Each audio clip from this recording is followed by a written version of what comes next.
Boa noite. Eu sou Rafaela, eu sou uma das membros da comissão organizadora da terceira Biosemana do CEDERJ UFRJ do Polo de Nova Iguaçu e sejam bem-vindos ao nosso terceiro dia de evento. Quero agradecer primeiro a todos a presença, quero que vocês aproveitem o dia de hoje, a palestra de hoje e as próximas que virão. E antes de começar, eu também quero agradecer às nossas intérpretes, que eles estão dando um apoio lindo nesse evento. E também quero dar uns recados. Não se esqueça de participar do nosso concurso de fotografia. Lá no Instagram, as fotos já estão expostas. E para você votar, você só precisa curtir, compartilhar e comentar. O formulário de presença vai ser postado no final dessa palestra, então, aos inscritos, por favor, não esqueçam de assinar. Então, dando um prosseguimento, eu sou uma mulher branca, de cabelo ruivo, meus cabelos estão soltos, eu uso óculos quadrados, estou com uma camisa azul escuro, e ao meu fundo tem uma parede bege com uma cortina listrada de tons vermelhos, cinza e branco. Dado todos os recados, apresento a vocês a doutora Ana Carolina, a doutoranda.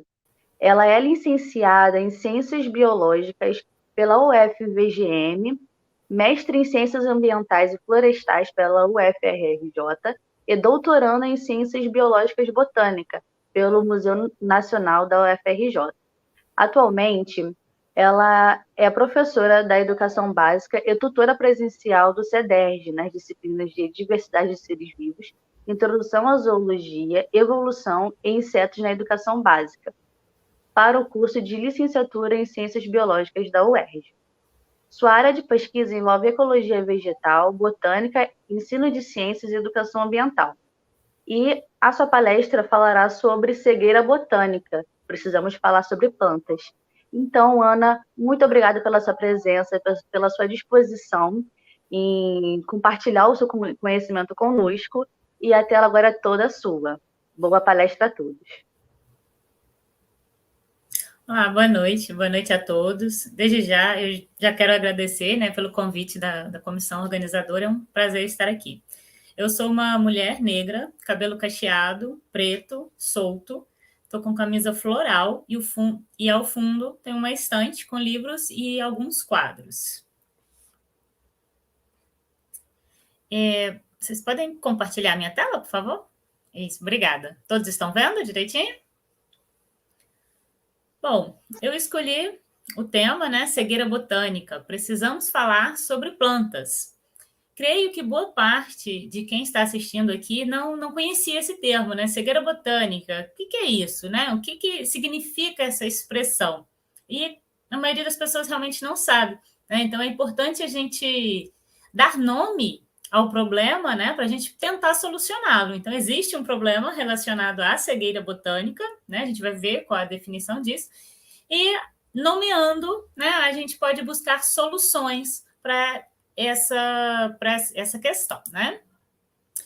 Eu quero começar a minha palestra com um trecho, né, de uma citação de um livro que eu li recentemente, e é um livro que eu achei extremamente interessante, né, que fala sobre a vida na copa das árvores. E esse trecho, ele me fez pensar sobre a evolução por uma outra perspectiva, uma perspectiva que até então eu não havia pensado, né, que é sobre a evolução dos mamíferos, principalmente, e das aves, pensando no conjunto da evolução das angiospermas. Né? Esse trecho ele diz que, sem a dádiva das flores e a infinita diversidade de seus frutos, homens e aves seriam hoje irreconhecíveis, ou talvez nem tivessem chegado a existir. O Archaeopteris, a ave lagarto, poderia ainda estar abocanhando besouros num galho de sequoia. O homem poderia ainda ser um insetívoro noturno, mastigando uma barata no escuro. O peso de uma pétala mudou a face do mundo e o fez nosso.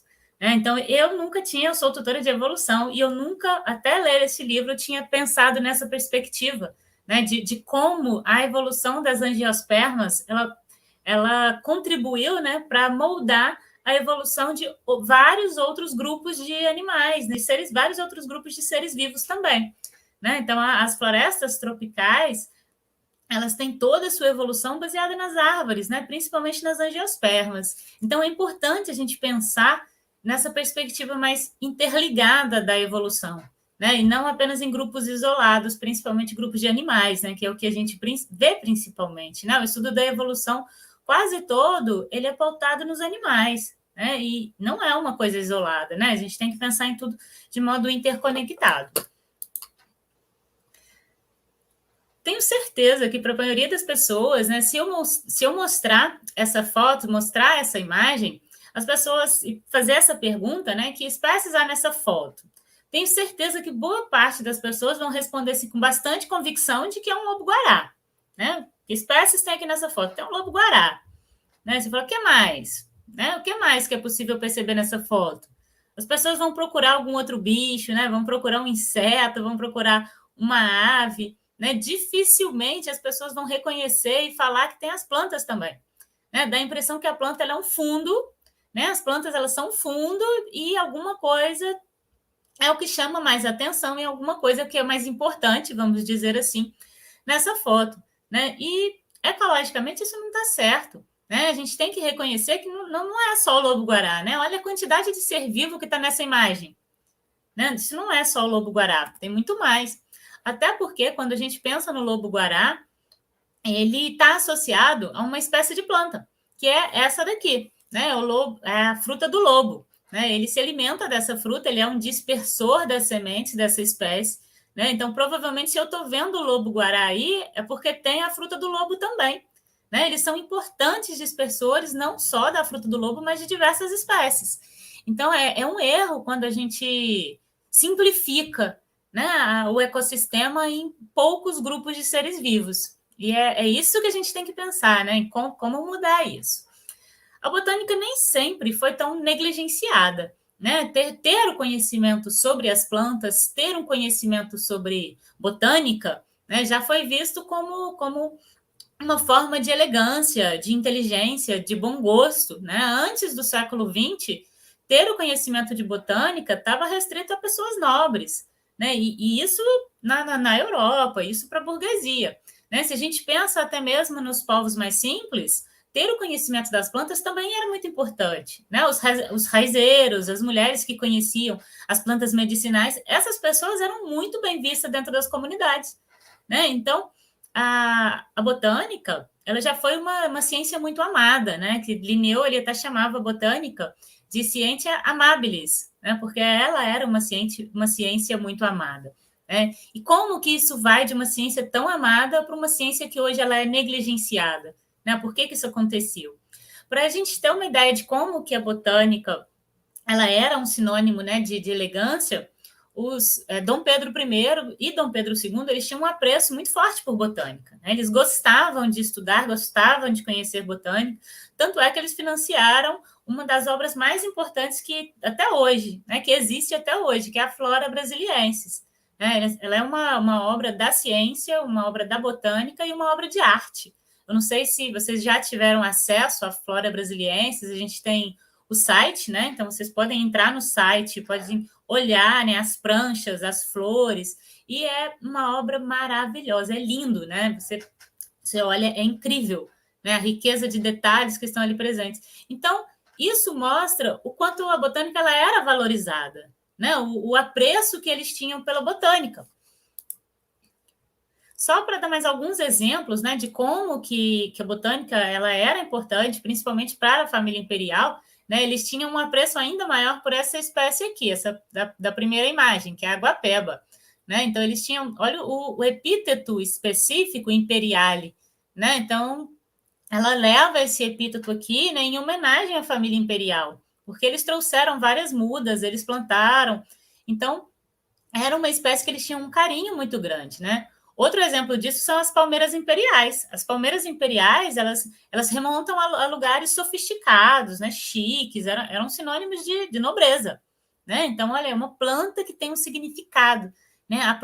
As plantas, elas são repletas de significado na nossa sociedade, né? Aqui um outro exemplo, uma bromélia, né? Essa é o Cantareia imperialis, aqui de novo o epíteto, né, que remonta ao Império, também é uma espécie linda, né? E a família imperial ela tinha esse conhecimento e fazia questão, né, de utilizar isso. E o nosso país, ele é um país que foi todo construído em cima das plantas, né? Então, o nosso país ele está relacionado a isso. O nome Brasil ele vem de uma planta, né? Que é o pau-brasil. E muitas pessoas não sabem nem reconhecer o pau-brasil. Muitas escolas têm plantado, né? No jardim da escola tem o pau-brasil. Muitos professores e diretores sequer sabem que aquilo é um pau-brasil, né? E é uma aula muito rica, né? Se o professor puder levar e mostrar, olha, isso aqui é o pau-brasil, a madeira dele é assim, a flor é uma flor linda, né? Então, todo mundo tem muito a ganhar com isso, né? O Brasil, ele tem também uma flor símbolo, né? E nem todo mundo sabe disso, né? Mas o Brasil tem o ipê amarelo, que estava tão florido esse ano, né? Em setembro, estavam lindos, né? O ipê amarelo é considerado a flor símbolo do Brasil, né? E é um símbolo maravilhoso, né? Os ipês esse ano eles estavam ainda mais bonitos, né? As floradas foram maravilhosas, foram longas, e isso deixa as ruas, os bairros, as praças, deixa tudo muito mais bonito, né? E muita gente sequer sabe que o nome daquela planta tão linda, daquela árvore tão linda, é um ipê, né? Tem gente que não percebe isso. E é essa falta de percepção que é a cegueira botânica, né? Então, um dos principais objetivos para a nossa palestra é entender o que é a cegueira botânica. E ela é exatamente essa incapacidade de reconhecer e perceber as plantas, né? Então, naquela imagem linda que tinha o lobo-guará, quantas pessoas seriam capazes de perceber que, além do lobo-guará, tinha várias outras espécies ali, né? Espécies vegetais. Não, o lobo-guará era a única espécie animal, mas não era a única espécie presente naquela imagem.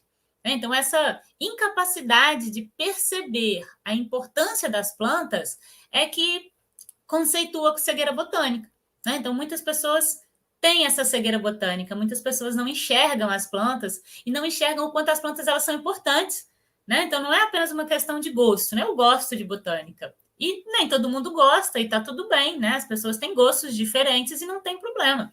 A questão é, as plantas elas são importantes, né? E ninguém gostar de planta é um problema sério, né? Então a gente tem que reconhecer a importância dessas plantas para os ecossistemas e para o nosso cotidiano também, né? E a gente tem que reconhecer as necessidades fisiológicas das plantas, conhecer o funcionamento dos órgãos das plantas.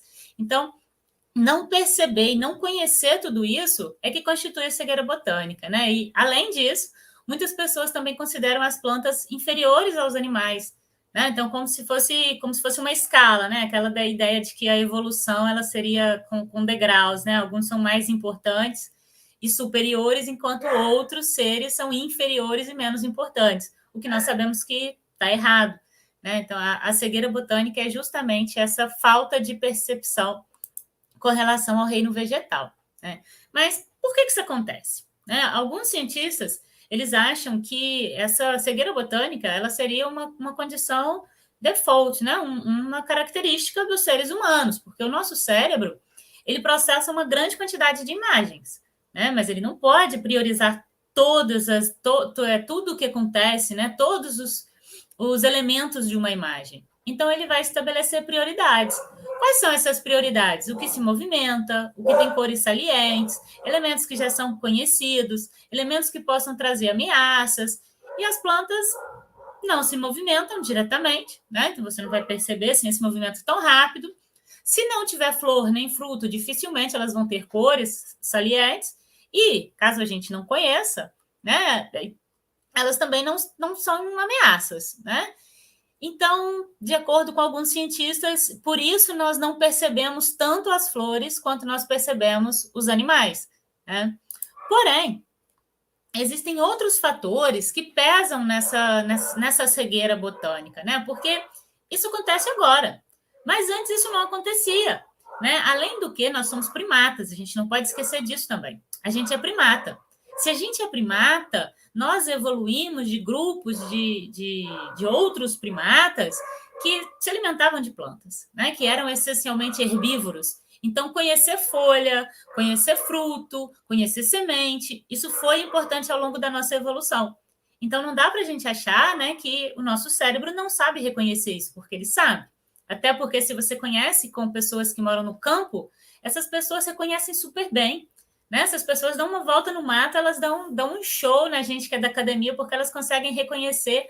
Você vê aquele monte de arvorezinha assim, para a gente é tudo igual. Ele fala, não, olha, essa é a fulana, essa é a beltrana, essa é a ciclana. E eles conhecem muito bem, né? Às vezes, minha mãe é uma dessas pessoas, né? Tem um jardim enorme, ela sabe o nome popular ali de cada uma das flores. Às vezes, nasceram 2 folhinhas, ela já sabe identificar quem é.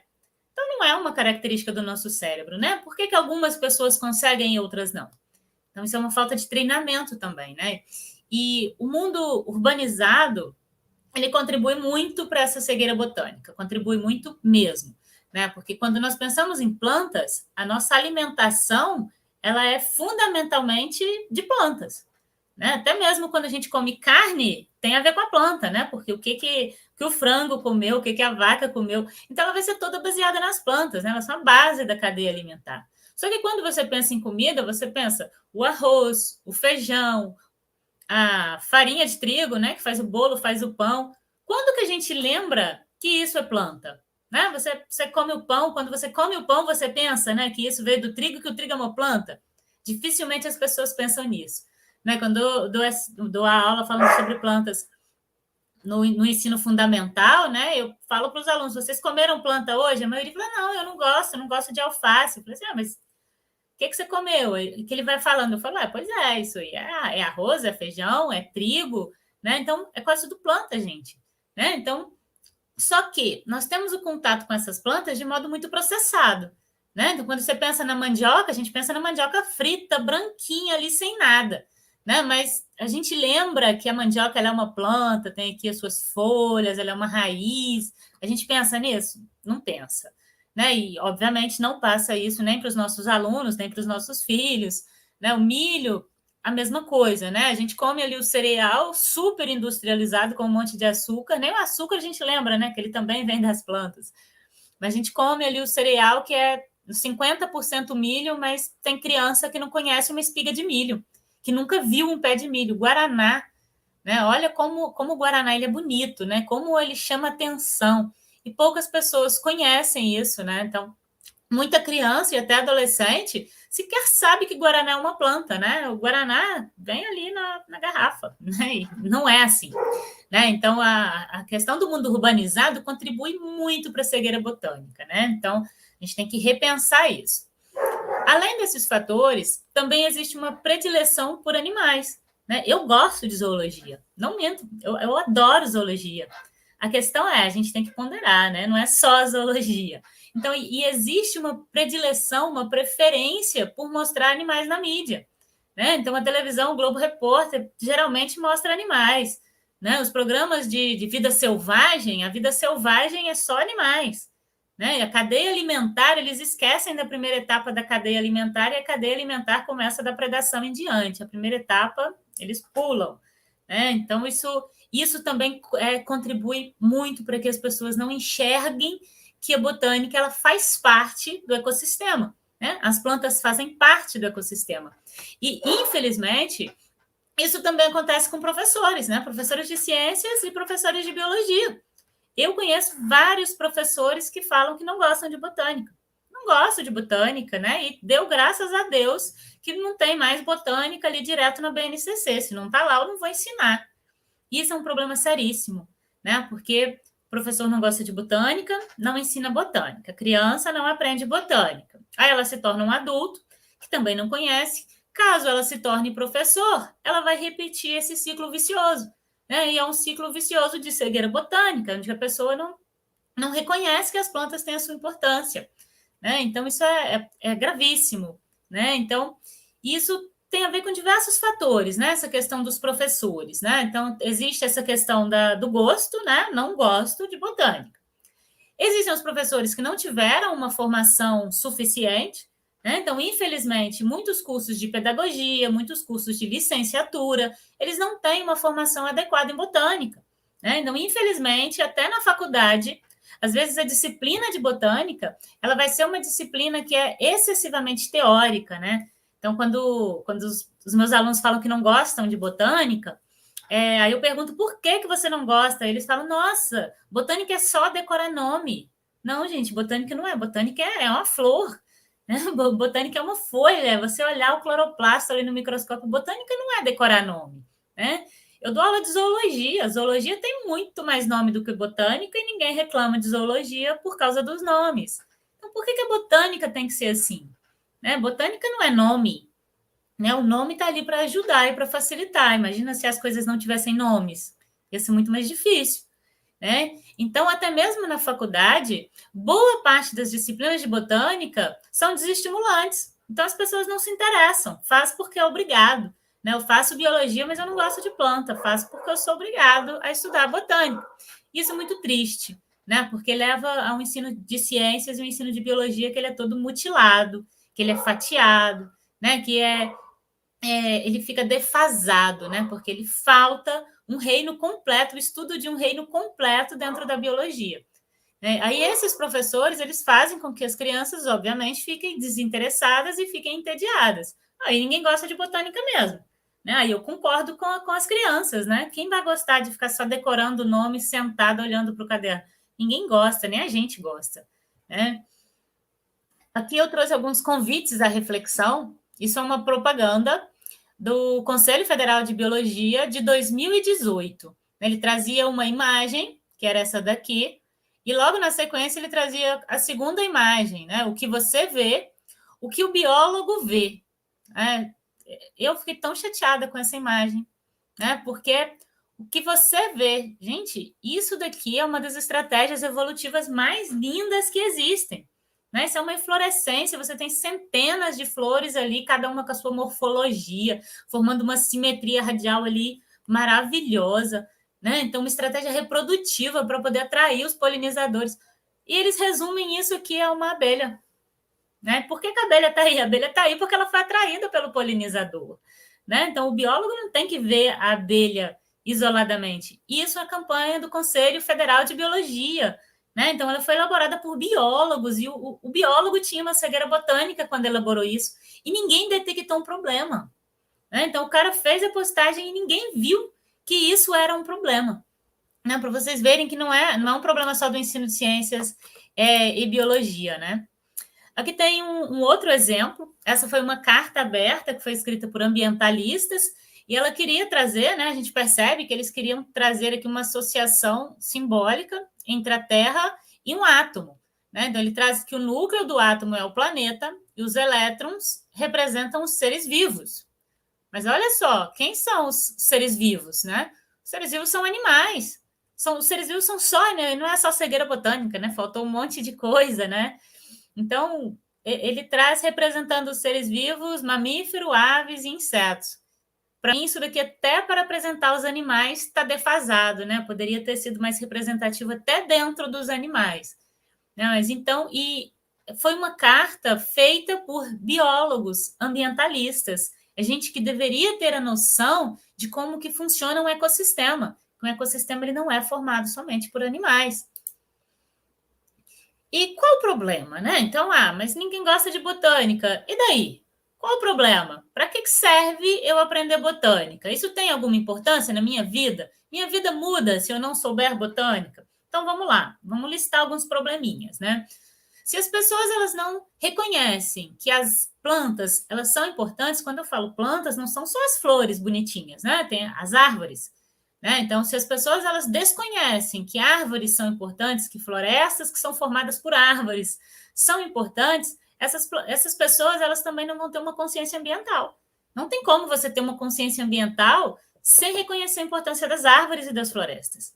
Né? E sem a consciência ambiental, isso leva à destruição dos biomas. Né? Então, as pessoas elas não vão se importar com o desmatamento do Pantanal, da Amazônia, da Mata Atlântica, consequentemente com a extinção dos organismos que vivem ali, né? Com a extinção em massa. Né? Porque quando a gente vê são não sei quantos quilômetros são perdidos da Amazônia todos os dias. São diversas espécies que estão morrendo todos os dias, e tudo isso contribui para as mudanças climáticas globais. Né? E o dia está super quente, não sei por quê. Né? Então, tudo isso tem a ver com o ensino de botânica. As pessoas elas têm que ter consciência de que a perda das árvores afeta a nossa vida, sim. Né? E, além disso, vou repetir muito isso, a gente come planta. A gente come planta. E se a gente não consegue reconhecer da onde que vem aquela planta, como que aquela planta é produzida, aí nós temos um problema, né? Porque a nossa alimentação, ela vem disso daqui, da agricultura familiar, né? Então, existem pessoas que plantam, né? Existem profissionais que plantam, conhecem, entendem e se preocupam em nos alimentar, né? E existe o agronegócio que sustenta a economia brasileira. E a gente tem que reconhecer isso, né? A produção de alimento desse jeito não é igual à produção de alimento desse jeito. As plantas que são produzidas dessa forma não são iguais às plantas que são produzidas dessa outra forma aqui, que está na segunda imagem. Né? Então, a primeira imagem não é igual à segunda. E para a gente entender a diferença entre as duas, a gente tem que conhecer as plantas, conhecer as necessidades fisiológicas das plantas, conhecer o que elas precisam para crescer, né? Porque da onde que vem os nutrientes, né? A planta, o objetivo da planta não é ser comida para a gente. Ela quer crescer, ter a vida dela, quer reproduzir. A gente tem que entender como que isso funciona. Então, isso é um problema seríssimo. Tudo isso tem a ver com tomadas de decisões, obviamente, né, políticas e tomadas de decisões públicas. Então, a gente tem que conhecer as necessidades das plantas para a gente tomar decisões corretas, né, para a gente se preocupar com o desmatamento, a gente se preocupar com a agricultura familiar, a gente defender a agricultura familiar, que isso é muito importante. Né? Então, há pouco tempo atrás, toda merenda escolar ela tinha que vir da agricultura familiar. Isso era importante, sim, importante para as crianças que estavam se alimentando, para o pequeno produtor, né, para a biodiversidade, porque a diversidade genética do pequeno produtor ela é muito maior do que a diversidade da monocultura. Né? Então, a gente tem que conhecer isso, a gente tem que saber dessas coisas para a gente ter uma opinião política que está bem embasada. Né? E quando o ensino de biologia ele não proporciona isso, todos saem perdendo. Se você tem um ensino de biologia que não vê essa parte das plantas, né, de como que as plantas são, das necessidades das plantas, esse ensino de biologia ele está enviesado, né, e ele não tem o todo, ele não tem as conexões que são necessárias. E todo mundo sai perdendo. Primeiro os alunos, né, o ensino e o aprendizado deles vai ficar todo mutilado, né, então ele não está aprendendo direito. A sociedade. Por quê? Nem todo mundo faz faculdade da área ambiental. Então, boa parte das pessoas, ou elas ficam só com o ensino fundamental, ou só com o ensino médio, ou vão se formar em administração, direito. Essas pessoas não vão ter contato com a botânica de novo ao longo da vida. E se elas não veem isso na educação básica, elas vão ver onde? Não vão ver. Né? Então, vão ser profissionais, vão ser cidadãos que não têm uma consciência ambiental. Né? E a ciência também perde. Porque o conhecimento que os alunos eles trazem da educação básica, isso afeta fortemente o direcionamento dos pesquisadores. Quando eu entrei na faculdade, eu também não queria trabalhar com botânica, não. Eu não sabia nada de botânica, né? Óbvio que eu não tive bons professores de biologia que tivessem me ensinado botânica, né? No ensino fundamental e no médio.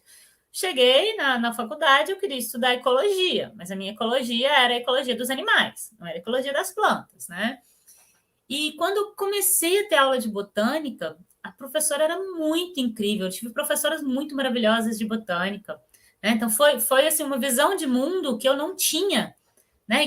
E tudo assim que eu ia vendo pela primeira vez, meu olhinho ficava assim com corações, né? Porque eu olhava, meu Deus, as plantas são muito incríveis, são muito lindas. Olha o que as plantas fazem, olha a diversidade de plantas que existe. Isso era muito bacana, né? Então, isso direciona os pesquisadores.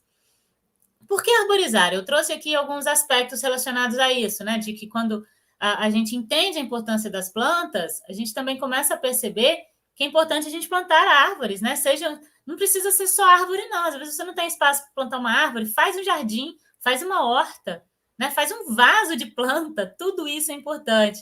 Coloquei só alguns aspectos aqui, né?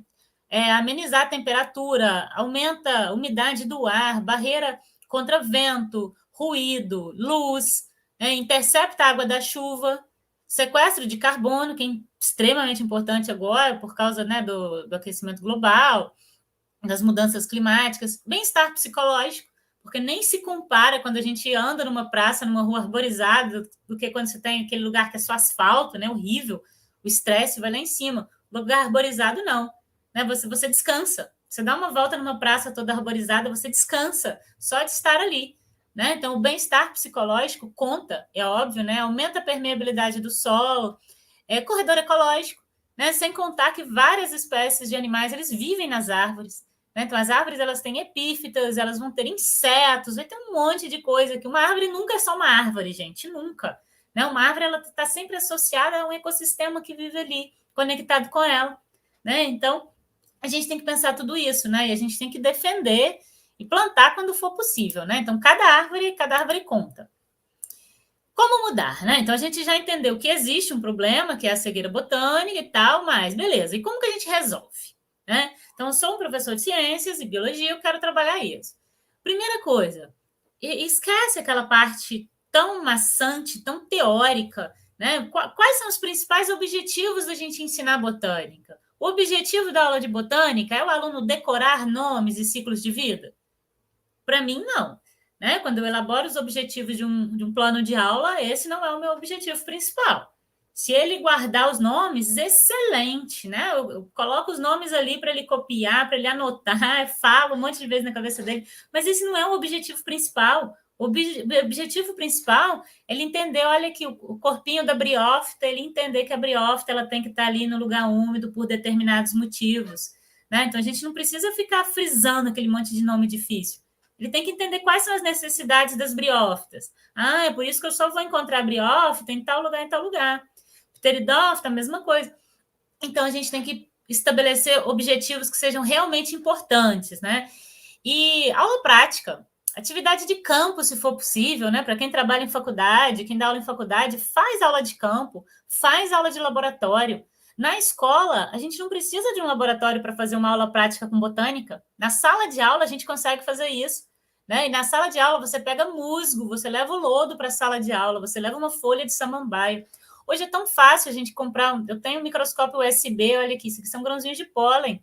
Né? Então, a gente é fácil você ter um microscópio pequenininho, conecta no computador, leva as folhinhas das plantas para as crianças verem, leva pólen, né? Óvulo. Vocês não têm noção de como que é gratificante você abrir ali uma florzinha e mostrar, olha os óvulos, isso vai se tornar semente. Né? As crianças adoram. Né? Não tem como a criança não gostar de uma atividade prática bem elaborada. Então, usem a criatividade para fazer atividades que sejam diferenciadas, né? E não ficar só naquele decoreba. A Base Nacional Comum Curricular, ela frisa muito a interdisciplinaridade. Só que parece que para a botânica ela se esqueceu disso, né? Então, como as pessoas não se interessam por botânica, o professor não gosta de ensinar botânica, o aluno não gosta de aprender botânica, a botânica ela praticamente ela não existe na BNCC. A botânica em si ela não existe. Hoje, quando eu estava elaborando a palestra, eu fiz uma busca rápida, né? Eu abri o documento da BNCC, tem 600 páginas, né? Das 600 páginas eu coloquei na busca lá, botânica, 0. Não tem a palavra botânica na BNCC. Beleza, às vezes não tem botânica, mas ela vai ser trabalhada ali. Aí eu coloquei a palavra vegetal. Vegetal só tem em geografia, aí está escrito cobertura vegetal. Aparecem 3 vezes, cobertura vegetal, e no 4º, 5º e 6º ano, só também, nem aparece em ciências. Aí eu coloquei plantas, né? Plantas, com certeza tem. Também pouquíssimas vezes, que aparece mesmo como tema e habilidade, aparece no 2º ano, que aí tem os órgãos da planta e suas funções, 2º ano, criancinha ainda, né? Fundamental 1. E depois aparece lá de novo no 8º, como reprodução das plantas. Gente, no 2º e no 8º ano. Que base de conhecimento sobre as plantas que a criança se forma no ensino fundamental. Aparece obrigatoriamente, né? A BNCC ela não é uma sugestão, né? Então a gente tem que trabalhar. Obrigatoriamente ela aparece no 2º e no 8º ano. Se o professor não quiser trabalhar mais, ele não precisa. Fica a critério do professor, né? Se ele quiser, quando estiver falando de célula, ele falar de célula vegetal, ele fala. Se ele não quiser, ele não precisa falar também, não. Né? Então, vejam o quanto isso é grave, né? Ela não está, a botânica ela não está na BNCC. Né? E a botânica ela é extremamente interdisciplinar. né? A botânica, ela está associada à geografia, né? Então, a gente tem os domínios climáticos, que é a parte de climatologia, tudo isso está associado às plantas, né?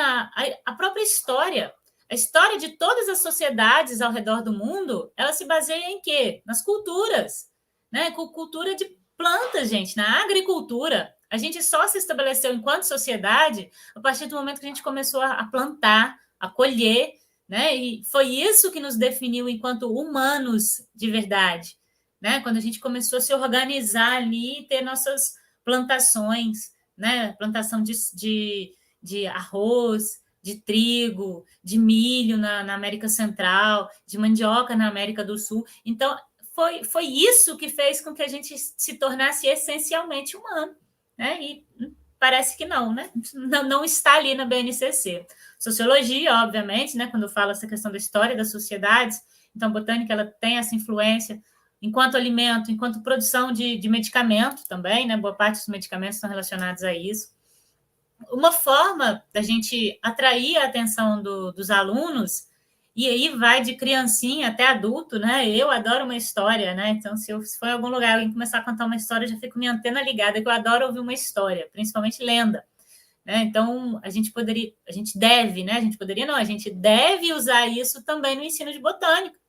Né? Então, os povos originários, eles têm um apreço muito alto pelas plantas, né? E isso é refletido nas histórias. História de alimento, história de leitura de mundo. Né? A forma como eles enxergam o mundo está associada às plantas. Né? E isso é contado de várias formas. É a lenda da Vitória Régia, né? Que foi a indiazinha que se apaixonou pela lua e acabou se afogando, e o deus Lua transformou ela em uma planta, que é a Vitória Régia, que tem a sua flor que só abre à noite. Ou seja, eles atribuem uma característica, uma não, né? Várias características da planta com essa história. Olha que bonito isso, quanto isso é rico, né? A ântese dela é noturna. Por quê? Porque a indiazinha gostava da lua. Olha que bonito, né? A história do Guaraná também é uma lenda muito bonita, né? Também tem associação com as características do fruto, né? Então, o fruto lembra um olho, né? Um olho humano. Então, o que é? Isso aí é porque eles enterraram o índiozinho, e da onde tinha o índiozinho nasceu essa árvore, e essa árvore ela dá um alimento que é muito energético, e esse alimento energético vai ser usado pelos guerreiros. Olha que bacana, né? Tem a ver com a morfologia do fruto, tem a ver com as características, propriedades energéticas que o fruto tem. Olha quanto isso é rico, né? O quanto que isso pode ser explorado e tem um potencial, né? Quantas habilidades podem ser trabalhadas dentro de uma sala de aula só com esse tema, né? É botânica, é sociologia, é história. A história da mandioca, né? Que é da América do Sul, também uma história muito bacana. Acho que essa é uma das mais conhecidas, né? Da manioca. E existem outras lendas bacanas, né? Mais associada aos povos da América Central, né? A lenda do milho, a lenda do cacau. Então, são duas lendas também bem bacanas. Essas eu conheci mais recentemente. A do milho, ela está associada a um senhor, né? Mas um ancião. Né? Uma tribo passava muita fome, estava passando muita necessidade. O ancião disse que quando ele morresse era para enterrar ele e cobrir com palha. Esse ancião faleceu, eles enterraram, fizeram como ele pediu, no sol, enterrou com bastante palha, cova rasa, e onde ele foi enterrado, nasceu ali uma planta que tinham que tem, né, as folhas parecendo com lanças e uma espiga que lembra uma espada, e a tribo nunca mais passou fome por causa dessa planta que nasceu ali na cova desse ancião.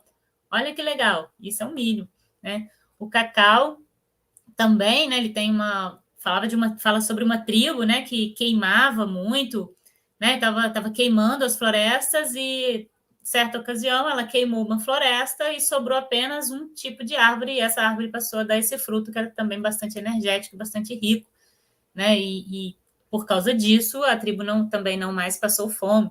Então são lendas que estão associadas a muita coisa, né, tem a ver com cuidado também, cuidado com a terra, cuidado com os idosos e alimento. Então, isso é muito rico e é muito importante. A gente tem que aproveitar e tem que explorar isso, né? E outras coisas importantes, né, gente? As plantas, elas sustentam a nossa sociedade, né? Isso não é passado. Não foi só a história da nossa sociedade no passado, isso hoje. Né? O que sustenta a nossa civilização hoje? É a produção agrícola. Né? Não só para alimentação diretamente, né? Arroz, trigo, milho, feijão, direto, né? E produção de soja. Soja e milho vai para a ração, né? Dos animais, para gado, para ração de aves. É comida. Né? Então, se as pessoas não se preocupam, elas têm que estudar agronomia, a gente tem que conhecer agronomia também, porque isso é importante, a gente vai comer o quê? Né? Então, a botânica ela tá associada a quase tudo ao nosso redor, né? Então, importância econômica, ornamental, né? Quem não gosta, né, de chegar num lugar, um lugar bem arborizado, com flores, né? Então, a gente gosta de estar nesses lugares. Isso traz um conforto para a gente, até porque a gente evoluiu no meio da floresta e no meio da savana. E tinha planta, né? Então, isso traz um conforto para a gente. Importância medicinal, né? Então, aqui eu coloquei essa segunda imagenzinha aqui, né? A quineira, essa daqui. A quineira ela foi utilizada pelos povos nos Andes durante muito tempo para curar a malária. Né? Depois foi levado lá para a Europa pelos jesuítas. Durante muito tempo ela resolveu o problema da malária. Né? Então ela foi muito, mas muito importante. Né? Ela tem o princípio ativo é a quinina. Então ela importância médica altíssima. Né? Artemísia, depois passou a ser utilizado a artemísia também para tirar o extrato, o princípio ativo. O salgueiro, né, os indígenas da América do Norte, eles usavam a casca do salgueiro para fazer chá. E isso tinha um efeito analgésico e antitérmico. Gente, isso é o AS, né, o ácido acetil salicílico. Né, isso foi isolado, né, por químicos e durante muito tempo foi o analgésico e o antitérmico que existia. Olha quanta história bacana para a gente levar para uma sala de aula, se isso não vai atrair a atenção dos alunos, se não é muito mais importante do que eles ficarem decorando um monte de nome, um monte de ciclo. Isso é botânica. Né? Botânica não é nome. Isso é botânica. A gente conhecer a história, né? A nossa história enquanto sociedade e a gente entender como que o mundo funciona. Né? Então, a gente tem que reformular os nossos objetivos dentro de uma sala de aula. Né? A gente precisa estabelecer metas a longo prazo também, né? E essas metas a longo prazo elas vão incluir mentores. Né? O mentor, quando eu digo mentor, pode ser os pais, podem ser os avós, podem ser os professores. Né? Um exemplo disso, de um mentor que foi muito importante, foi José Bonifácio na história de Dom Pedro II e na história do Rio de Janeiro. Né? Porque o José Bonifácio era um naturalista, então ele tinha um conhecimento muito amplo, né? De ecologia, de botânica. E, obviamente, isso influenciou muito Dom Pedro II. E durante uma crise hídrica no estado do Rio de Janeiro, está faltando água. Mas por que está faltando água? Está faltando água porque a floresta aqui na montanha foi desmatada. Né? Como que a gente faz para a água voltar? A gente planta árvores. Né? E foi assim que foi recuperada a floresta da Tijuca. Gente, aquilo ali já foi desmatado. Está lindo assim, porque se não estiver lindo assim, não tem água. Né? Então, não é só a beleza estética, né? A Floresta da Tijuca ela foi plantada, uma floresta plantada por necessidade, estava faltando água. Né? E isso só aconteceu por causa da influência de José Bonifácio, que tinha esse conhecimento. Né? Isso, obviamente, influenciou Dom Pedro II. Né? E acho que quase todo mundo conhece alguém que gosta de planta. Né? Na minha casa, minha mãe tem um conhecimento de planta enorme. Isso me influenciou, é óbvio. Né? E do mesmo jeito eu influencio meu filho. A gente planta, a gente tem jardim, a gente tem horta, porque a gente é influenciado por esses mentores. Né? Então, é muito importante. Tem estudos que mostram que crianças que têm esse acesso, que têm essa mentoria em casa, elas não sofrem de cegueira botânica. Essas crianças conseguem perceber as plantas. Não estou falando que a criança sabe identificar, né? Não é nada disso, mas elas reconhecem que as plantas são seres vivos, reconhecem o que as plantas precisam, então elas enxergam as plantas. Né? Não precisa ser só os pais, né? Nem avós, podem ser professores. Muitas escolas hoje, elas já têm hortas e jardins que são cuidados pelos alunos pensando nisso. Né? Porque aquele cuidado com o jardim e com a horta, ele trabalha inúmeras habilidades. E isso é extremamente importante. Né? Contribuição dos meios de comunicação. Então, gente, não existe uma criança hoje que não assiste desenho, seja na televisão, seja no celular, seja no tablet, vai assistir desenho. Né? E a gente tem que pensar em quais desenhos a criança vai assistir. Eu não acho errado, não. Meu filho assiste desenho e assistia quando era menor também, gente. A criança tem que assistir. Eu gosto de assistir desenho também. A questão é o que a criança está assistindo. Né? Então, esse daqui é um desenho que eu amo de paixão. A pena que meu filho cresceu e não quer ver mais, né? O Show da Luna. É nacional. E ele tem vários episódios que ele fala sobre as plantas. E ele não fala sobre as plantas de modo Oi, parecendo Ana, uma aula. desculpa. É só para Oi? lembrar que faltam 5 minutos, tá bom? Tá bem, obrigada, já estou finalizando. Nada. Então, é um desenho que traz essa abordagem. Né? Ele fala sobre flores, ele fala sobre polinização, ele fala sobre semente, fala sobre alimento. Né? Então, a gente tem que direcionar, né? E isso também. Outros desenhos, né? Eu trouxe esse outro exemplar aqui, né? Esse é um desenho também bem legal, um desenho elaborado, foi feito por ecólogos, né? Então, ele fala não só das plantas, ele traz todas essas interconexões, né? Vai falar de cadeia alimentar, não uma cadeia alimentar fragmentada, mas uma cadeia alimentar que começa lá na base. Então, para quem tem filho, eu indico, né, muito. Esse programa é bem legal. Então, os meios de comunicação eles têm muito a contribuir. Né? E hoje a gente tem um pouco de sorte, né? Porque existem algumas coisas que estão na moda. As punks, né? As plantas alimentícias não convencionais, então a gente consegue acessar um monte de site, de canal, de Instagram que fala sobre isso. As suculentas também, né? Então hoje todo mundo quer ter um cactozinho e aí, consequentemente, pesquisa sobre o cacto, e isso é muito legal, né? Então, os meios de comunicação eles têm muito a contribuir. A gente não consegue viver sem eles, então a gente tem que usar a nosso favor, né? Para finalizar, né? Então, eu trouxe alguns pontos principais aqui, né? Que, primeiro, o baixo rendimento e a falta de interesse em botânica, ela pode justificar um abandono do ensino. Né? A gente não vai deixar de ensinar botânica porque as pessoas não gostam de aprender botânica, né? A gente vai ensinar sim. Né?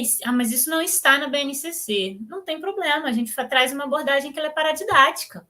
A gente não precisa trabalhar certinho o que está no livro, a gente pode trabalhar essa abordagem interdisciplinar da botânica. Isso, inclusive, aumenta o interesse dos alunos. Mas, para isso, os professores eles têm que superar essas antipatias pessoais. Né? Então, a questão não é eu não gosto de botânica, não. Né? A questão ela vai muito além de um gosto pessoal. Né? Então, isso tem a ver com a formação acadêmica que a gente está dando ali para futuros cidadãos. Então, a gente tem que aprofundar, né? Eu não sei botânica, estuda, aprofunda, né? Pesquisa protocolos, videoaula, né? Então, é tentar mudar e direcionar essas aulas. Além disso, a formação adequada nos cursos de licenciatura e pedagogia, né? Isso é fundamental. Bons professores, eles precisam de uma formação que seja adequada. Para finalizar, eu quero deixar uma provocação, né? Uma pergunta, para essa eu não tenho resposta, né? Como ensinar botânica adequadamente quando há tantos outros temas tão importantes que precisam ser aprofundados na escola e o tempo é tão curto? Então, a gente tem que pensar nisso. Como fazer isso? Também não tem a resposta, né? Essas foram as principais referências, né, que eu utilizei. Então, quem tiver interesse, né, pode... são fáceis de acessar, né? O site Botânica Online é excelente. E esse artigo aqui, né, que foi onde eu tirei a maior parte das informações, né? De que te serve saber botânica? E é isso, esse é o meu contato. Se alguém tiver interesse e precisar de alguma referência, pode me enviar, que vai ser um prazer. Eu quero agradecer a todos que assistiram e principalmente a comissão organizadora.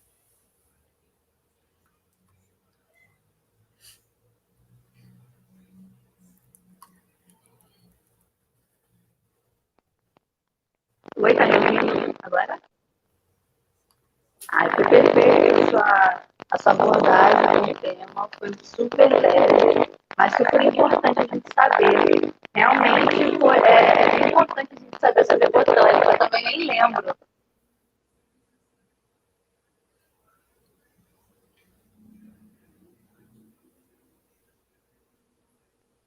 Oi, tá me ouvindo?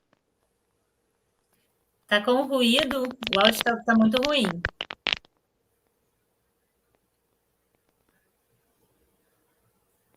Só um minutinho. Tá melhor agora? Eu ainda estou ouvindo com chiado.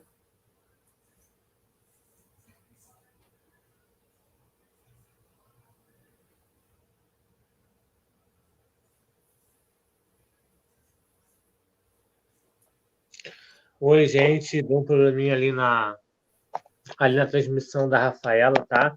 Lá na internet. Mas, professora Ana, eu vou passar aqui para você duas perguntas que fizeram aqui, duas perguntas muito interessantes, tá? A primeira é a do Luiz Carlos. A pergunta é: pergunta no seminário do Nordeste, quais as plantas poderíamos plantar para que não haja desertificação? Ele quer saber quais plantas poderiam ajudar a evitar a desertificação? Isso. Depende muito, porque o Nordeste é muito grande, né? Então, isso depende muito da localização. Então, para se saber, né, quais plantas, quer fazer um reflorestamento, quer evitar desertificação, evitar erosão, tem que pegar trabalhos que sejam em ecossistemas que sejam parecidos, analisar as plantas e ver a viabilidade de plantar aquelas mesmas plantas que sejam nativas, né? De preferência, plantas que sejam pioneiras. Mas não tem como eu te dar uma lista, né? Porque depende do município, depende do tipo de ecossistema que está ali, depende de vários fatores, né? Então, o caminho é procurar saber a localização, né? A localidade. A partir daí, você tenta identificar quais são as plantas pioneiras que vão ser mais adequadas para aquele local. Sim, entendi. Então, Luiz Carlos, espero que tenha sido respondido. Qualquer dúvida, você pode encaminhar também uma pergunta para a gente, ou diretamente pelo contato que a professora disponibilizou, e saber mais, tá bom? A segunda pergunta, professora, é do Luiz Cláudio Torres. Ele pergunta, só um minuto, essa questão dos nomes é algo que realmente desanima. Aí, a minha pergunta, como mudar essa cultura, entre aspas, de que a botânica é só nome difícil? Depende dos professores, né? Então, o primeiro responsável por isso são os professores, né? Como eu mencionei na palestra, a gente tem que repensar os objetivos das aulas, né? Quais são os objetivos que nós queremos que os alunos atendam com a nossa aula? A gente quer que eles decorem os nomes? Dificilmente vai ser isso, né? Então, a gente tem que pensar em objetivos que sejam eles descreverem a importância, descreverem as necessidades fisiológicas, né? Eles entenderem como ocorrem determinados processos. Então, assim, os objetivos e as habilidades que o professor quer trabalhar, eles têm que ser bem pontuais, né? E eles não podem se basear em decorar nomes. O nome, ele faz parte, né? Se o aluno ele entender um processo, provavelmente ele consegue lembrar o nome. Né? Se ele entender todo um processo ali, ele consegue lembrar daquele nome. Agora, se ele quiser guardar um nome vazio, que para ele não tem sentido e não tem significado, ele não vai aprender e ele ainda vai desgostar daquele conteúdo. Depois, para você atrair de novo aquele aluno para botânica, é muito difícil. Eu dou aula sou tutora, né, no CEDERJ, e eu encontro muito isso, sabe? Às vezes chegam alunos na graduação que você fala em botânica, eles, Deus me livre, detesto. Puxa, mas por que você não gosta de planta? Eu falo, não, de planta eu gosto, eu não gosto de botânica. Ué, tem algo errado, né? O que acontece entre a planta e o estudo das plantas que as pessoas não gostam de botânica? Então, o ensino de botânica ele tem muito a ser repensado, muito. Né? Então, espero que os futuros professores, né, que estejam assistindo, eles se lembrem disso. Né? Quando eles forem elaborar os planos de aula, quando eles forem fazer os seus estágios, estiver dentro de uma escola, que eles pensem em como elaborar essas aulas de botânica e não ficarem preocupados em decorar nomes e ensinar ciclos, né, e processos só decorados, que aí não adianta. Sim, até por experiência própria também, eu já vi também muito disso também, até mesmo na própria faculdade, no meu próprio curso, das pessoas falando que não gostam de botânica. Eu também já fui um desses, né? Mas eu comecei a olhar com outros olhos, né? E agora eu também gosto bastante. Não sei se é a área que eu quero seguir, porém eu gosto bastante. Mas a gente seguir é outra história. Eu gosto muito de zoologia, tanto que eu sou tutora de zoologia, né? Olha que incoerência, tá ali falando de botânica, mas é tutora de zoologia. Eu gosto. E uma coisa, ela não é em detrimento da outra. A gente não tem que ensinar botânica no lugar de zoologia. A gente vai ensinar botânica e vai ensinar zoologia, até porque a ecologia ela está conectada com as duas coisas, né? E outras ainda, né? E a microbiologia, né? E, então, não é só um tema. E uma coisa não exclui a outra. Isso a gente tem que ter consciência, né? A gente não pode ensinar nenhum conteúdo em detrimento de outro. E é exatamente isso, né? As pessoas tratam as coisas como se tudo fosse separado, mas na verdade é como se fosse tudo parte de um todo, né? Estamos todos unidos, né? Digamos assim. Sim, sem dúvida. Mas é isso então, tá? Mas é isso então, tá, professora? Muito obrigado pela sua palestra. A sua palestra foi incrível, realmente. A Thalita, né, membro da comissão aqui, estava aqui enlouquecida aqui. Que bom. Muito. Acho que depois ela vai até tentar vai conversar com você, que ela tá louca, porque ela gosta muito, tá? A gente está até dando força para ela falar assim, que ela gostou muito, mas não só ela, todo mundo amou sua palestra, muitos comentários positivos, tá bom? E também os seus slides também estavam maravilhosos, professora. Muito E obrigada. mais uma vez, muito obrigado pela sua presença, tá bom? Não, sou eu que agradeço por estar aqui falando sobre isso, né? E vocês estão de parabéns, que a organização da semana está incrível, os temas estão maravilhosos. Então, parabéns também, tá? Tá bom, professora, muito obrigado. Então, a gente se despede por aqui, tá bom? E aos ouvintes, vamos para a próxima palestra no próximo link, tá bom?